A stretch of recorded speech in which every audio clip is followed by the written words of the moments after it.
This is RadioFire.com. Yours truly, Diamond K, in here. And I am joined by my father. How you doing? Great. Good? Great. Glad to be here. A lot of things I want to talk about and all of that. Today's broadcast is brought to you in part by the Hip Hop Hall of Fame Museum and Hotel, where hip hop culture and history lives. This Harlem, New York-based nonprofit 501c3 is focused on hip-hop music and culture from around the world. Visit www.hiphophof.tv today. Of course, we're on the other side of the Super Bowl. And did you watch it? Yeah. Good game, bad game? What you think? It was a good game. Yeah, I liked it. Game. I liked it. I thought it was good too. It went exactly the way I wanted it to go. And after the game, they partied in Philadelphia exactly as I thought they would. Yeah, definitely. Yeah. What is it about Philly? I don't know. Like, what is it? Well, that was their first Super Bowl. They would have done that if they lost. Yeah, right. It's no difference. But you see that most of the people that were tearing the city up were white people. Well, yeah, because Philly, because they know. And the police said, well, just go home now, boys. Yeah, so I don't understand. I understand that. And so like when they had their parade, whatever they're gonna do, that's gonna be a big deal. But I'm glad it worked out exactly the way I wanted it to work out. I wanted it to be close, and Brady he missed it. Well, that's exactly what I wanted. That's how it went down. And here's the thing about that: the commentators are rooting for Brady. Oh, no question. And they don't even call the game fairly. Like, it's not objective. They wanted that call to be called back. Oh, they did. They were trying. Yes. I said that is a fair catch. He called the ball. My thing was, what was I didn't understand what the issue was. was. Yeah. Right. I didn't understand what the issue was. He caught the ball. He broke the plane. The ball comes out. It goes in the air. He catches the ball. What is if the ball fall on the ground, maybe I might see they could maybe have some room there, but he caught the ball. He had control of the ball. Right. It was not nobody else had touched him or anything. So. And then when Brady missed that pass, they said, "Oh, it's his finger." It was nothing to do with his finger. It was like that was the. You need to run a little faster. Yes. He was 40. You need to put some hustle in it. That's what you say, hustle. Get more appreciation for those tight ends. You gotta stretch and reach and grab. Yeah. He just said, he just thought it was going to fall right in his hand or something. But same exact play. Right. That he showed you how you're supposed to do it. Right, exactly. Another thing I like about Philly is that the quarterback is humble. That's how you're supposed to act. He didn't take all the glory for himself, and it's just a good story. He seems like a good guy, and just worked out the way I wanted it to work out. Yeah, it was a team effort. And did you see Kevin Hart? Yeah. Did you see Kevin Hart? Yeah. Did you see him try to get on stage? Yeah. And it was just like, so they're in Minnesota. That guy didn't know who he was. He didn't know, right? He didn't know who he was. We were talking about, do you think that Will Smith could have got up there? Another Philly guy. Would the guy, would the security or whoever have known who he was? Yeah, Will Smith. Yeah, but not Kevin Hart. Not Montana. Now, if they were in Philly, if the Super Bowl had been in Philly, Kevin Hart would have been able to get on the stage because whoever was there would have known Kevin Hart. Maybe, to them, I mean, it's a little short black guy. They think they all look alike anyway. And what about like Kobe Bryant or so? So if maybe it was an athlete, it would have been somebody that was recognizable for the guy. I mean, because those guys, Kobe Bryant and Will Smith are kind of like more crossover than Kevin Hart is right now. Yeah. You don't particularly like his stand-ups. I like his acting. And it may be just the generation I'm in. He's no Richard Pryor. Yeah, he's no Richard Pryor. Did you see the halftime show? I didn't. Okay. Your mother told me she thoroughly enjoyed it, but I I heard a enjoyed lot. it too. I heard them talking about it like it was horrible. They talked about him like a dog. Yeah. And I don't want to sit here and be the person defending Justin Timberlake. You know what I mean? But because Prince didn't even like Justin Timberlake. And as you know, Prince is my favorite singer. So, the thing about it is that they had a little, and maybe not liking him might be a bit much, a bit more than what it was. Mm-hmm. Prince made some comments about Justin Timberlake. And Justin Timberlake had a song called Sexy Back. Did you know that? It's like, I'm bringing sexy back. Yeah. Never mind. He had to be there. But it's like 10 years ago, he had this song. So it was cool. So it's an R&B song. It's got that urban black feel. Is he an R&B? What kind of singer is he? He's a pop singer because he was from NSYNC. Right.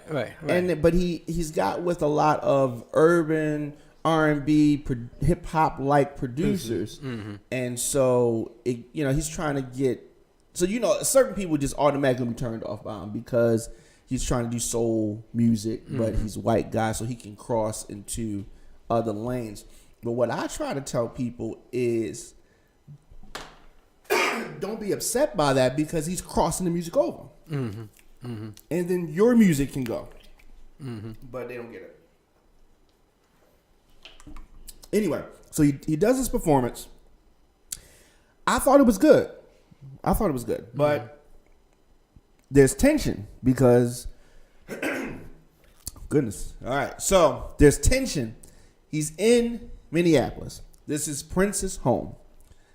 They had some words back and forth. As I said, Prince made a comment that he doesn't know about people talking about they bringing sexy back, sexy never left, or something to that effect when the song was out. So it's clear that he was referring to him. This is like an award show. He's there. You know what I mean? It's kind of like But Prince kind of just would throw stuff out there. He would kind of say stuff like, it's Prince, so it's shade. That's it. He would throw things out there, and people would just either take it, and if you didn't take it, then you were looked at like you weren't respecting. It's just kind of like you just let it go. Mm-hmm.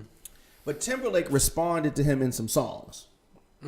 So they weren't on the best of terms. So then you do the Super Bowl. You're in Minneapolis.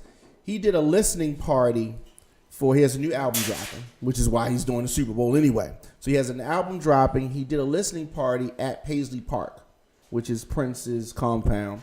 Prince's sister, Tika, is in charge of the estate.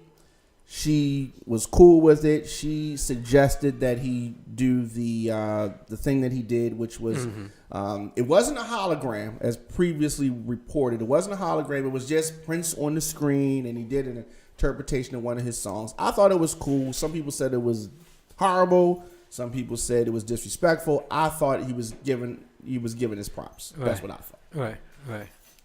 But his wardrobe was kind of crazy. And I think that added to it. So he had because he's a white guy. And he dressed like a white guy. He had on a suit and that was like a blazer, right? Was that like a blazer that Justin Timberlake had on? Like it was a blazer. So he had a blazer, but it had like wood stuff. Camouflage, right? But I thought about it. The album is called Man in the Woods. So that's why he looked like that. Yeah, but it was rough. His outfit was rough, but I thought he did a good job. But, such is life. Football season's over, and that's the end of that. Football stuff. They made a lot of money. A lot of people was watching. I would like to go one year. To the Super Bowl? Yeah. I would like to go. Okay, we'll do that. It won't be in Baltimore, though, I'm sure. It's gonna be in the Ravens Stadium. In February, it's gonna be cold. Miami, we need Miami, something like that. All right, so let's get serious. Can you It's in my pocket, yeah. All right, so here in Baltimore, it seems like the Baltimore City Police Department constantly makes national news. Not for good things. Not for good things at all.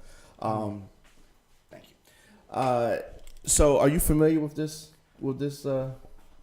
where we're going with the story? Yes. So deputy commissioner is retiring. Suddenly, abruptly. Mm-hmm. Yeah, so he suddenly, like, he announced it yesterday. Okay. And why is he retiring? Because the heat is on. The heat is on. The temperature has increased. He's getting ready to be thrown in the mix. And it really made me think about the commissioner who was just fired, Kevin Davis. It seems like there's some type of a conspiracy. It seems like, what are they accusing Trump of? Collusion. There's collusion here, and obstruction. There's witness tampering. It's all kind of stuff going on. This announcement came on the same day as the former detective Gundu, his testimony in this gun trace task force trial. And he's saying that the deputy commissioner coached officers what to say to avoid punishment after fatal shootings. This is something that you told me for many years. A lot of, and you said, well, you know what I'm going to say? About people getting killed. Yes, say that. Yeah, well, I've said it a long time ago that even not just in Baltimore, but around the country, when you hear all these shootings about in the inner city, 8 people were shot, 3 people were shot, nobody knows who did the shooting. These are police officers. I saw a reenactment of a lady in Chicago who, I wasn't familiar with this, but it was a football player. He was going with 17 white girls, and one of the literally, yes, and they had the list, and she was going through the list because she wanted to knock off these girls, and so she dressed up. She had a afro wig, put some dark makeup on, and killed one of the girls that was pregnant by him. Wow. So they thought it was a tall, slender black guy. Wow. They've been doing this since what is the Indians and the tea parties? You know, when they used to dress up like Indians. Oh, I mean, there's nothing new. They've been doing this. You talking about the 1700s? Yes, they've been doing this. They've been doing this. This is their MO. Yeah. The MO. Tall black guy. But there's no way that every week somebody is shot. They don't know who it is. This is 3 people shot. Boom, boom, boom. No. And he's retiring because, as you just said, the heat is on, and people are starting to say, wait a minute. So what I've been suspecting all these years, this may actually be true. These people are worse than the criminals that they're supposed to be protecting us against. They are the criminals. They are the criminals. It's like we're sleeping with the enemy. Yeah. And cahooting, as you said, collusion with no question. And all of a sudden, Davis is they don't want to explain exactly why. You know, just that crime is high, so you need to go. You know, because they hear it all. They know what's going on. Yeah, definitely. And you know, it's all over the national news. We look like one of the most corrupt cities as far as police officers go, but politicians are mixed in that too. It's a lot of people turning the other cheek, and you know, having the blind eye to all of this. They're robbing drug dealers like it's going out of style. Yeah. Taking money and Palmier is his name. So he claims that he told the new commissioner that he was going to retire 2 weeks ago, and he just didn't tell nobody else. He just told him this, and right after Kevin Davis was fired, he quietly said he was going to retire. Allegedly, I don't believe that. Because this man was gone. Right, so that might be true, but he said, "I got to get out of here now." As he also denies that he coached anybody. He said, "I would not coach anybody." He told this to the Baltimore Sun. And he said that I've always taken pride in my ethics and my integrity. Okay. We don't believe that. We don't believe that.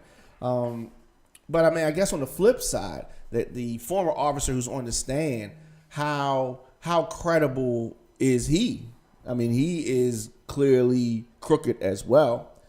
But maybe it's like the Nino Brown, like if I'm going down, a whole lot of people going down with me. But and it's and it's like he's saying that I'm going to I'm going to spill the beans, and people are just horrified on what he's saying. They just they can't believe that our police.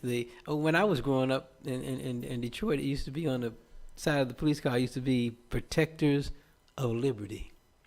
That's what it said on the side of the cars. Did y'all believe that? Yeah, right. Yeah. And but now this is, the police force came into existence to be slave catchers. Right. This is, when you know the history of the country, this country was built on racism, built the cornerstone. So it has to be, it's so embedded, it's into the fiber. I heard a lady told me the other day that somebody told her, she said that she was somewhere and it was a white man and a black woman and they were arguing, and he said this is the reason that Trump is in office, because we've let you guys get too far. We're gonna put you back in your place. And this is how and I'm saying that because the police are the ones whose job it was to put us in our place. And you're going all the way back to the 50s when you look at them with setting dogs loose on black people.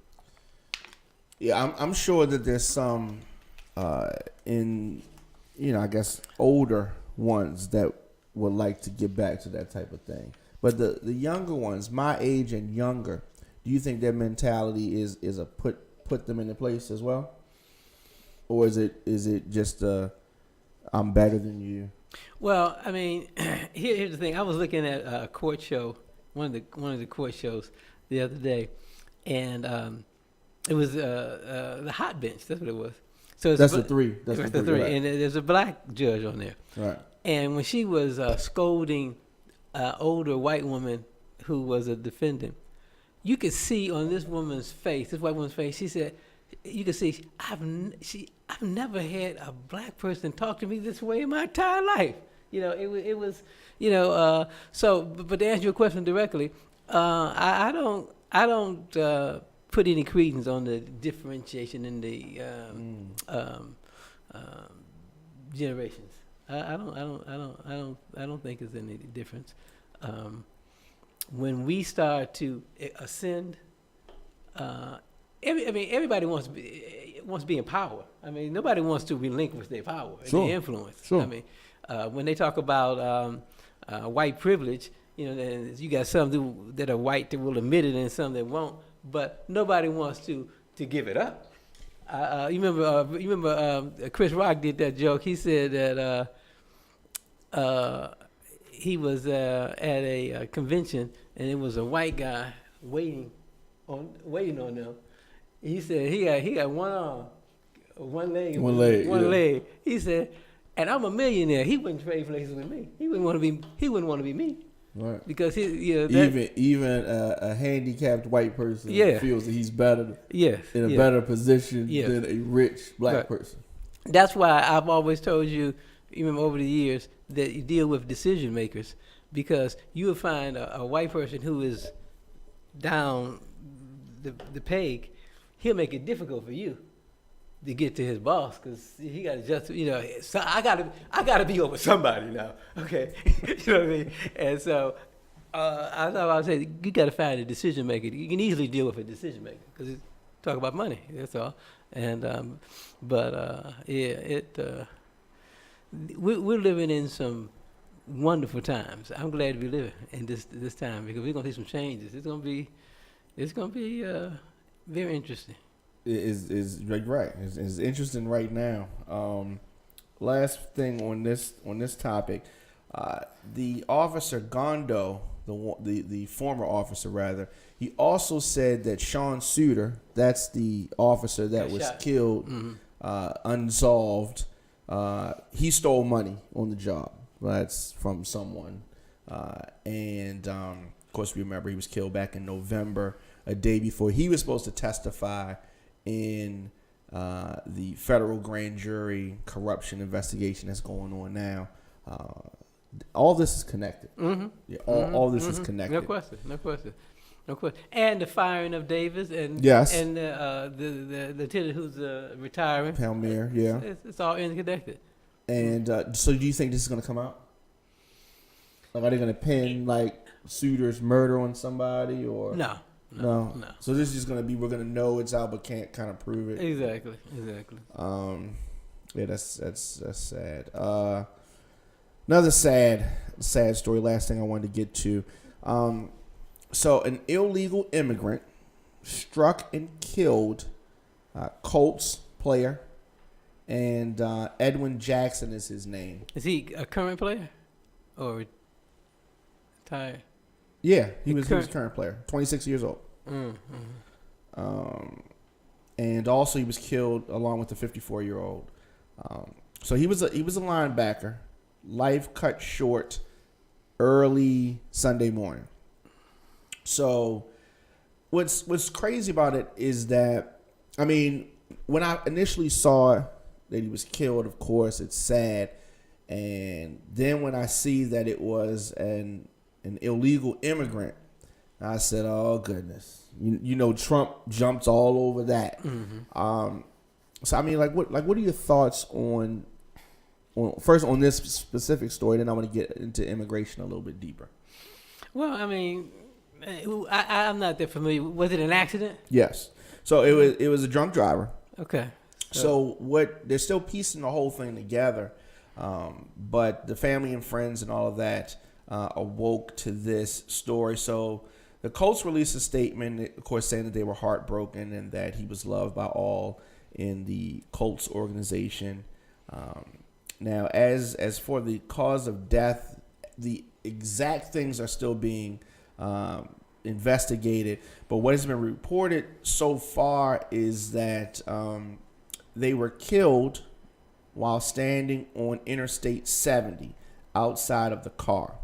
Now, Jackson, the football player, became ill and reached out to a ride-sharing company for a ride. So the driver picks him up, which is a 54-year-old that's also deceased. During transit, Jackson became ill again and needed to get out the car. So I guess he went to throw up or whatever it was. So the Uber driver, whatever company it was, he got out and was assisting him outside the car. While they're outside the car on the interstate, the drunk driver, the immigrant who's drunk, slams into them and kills them. So that's when they were both hit and killed. 37-year-old driver, a pickup, and he was drunk, no license, attempted to flee the scene, and was quickly apprehended by the police. So, I mean, it's a tragic story. You know, I don't have much to say about it except that it's tragic. Yeah. I don't. I'm not going to just sit here and jump on a bandwagon with Trump and bash the immigrant. You know? I mean, because that could have easily been, a citizen. Could have been anybody. Yeah. You know. Yeah. And they would do the same thing, try to run and whatever. I mean, it's tragic, and I'm glad they got him. And I think this is more of an issue of drinking and driving than it is an immigration issue. Right, I agree.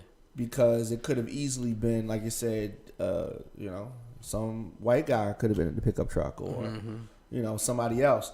So, of course, he jumped on it instantly, talking about, is that Davis? Is that the police? Close the shades. But yeah, so he instantly tackiness and just jumped right on top of that. But just Trump is unbelievable. Trump is unbelievable. The difference with the stock market, the Dow, and all that kind of stuff. He's been wearing that on his back, talking about how he's brought everything up and turned everything around. Of course, there was a slight dip, or maybe a major dip yesterday. some people talk about the stock market doesn't affect the average person, and maybe they don't care about it. But I still think that this stuff trickles down. Yeah, it does. And eventually, that stock market climate affects the average American. Because if GM starts losing money, they're going to start laying off. Target starts losing money, they're going to start laying people off. So, yeah, it's going to affect everybody. Yeah.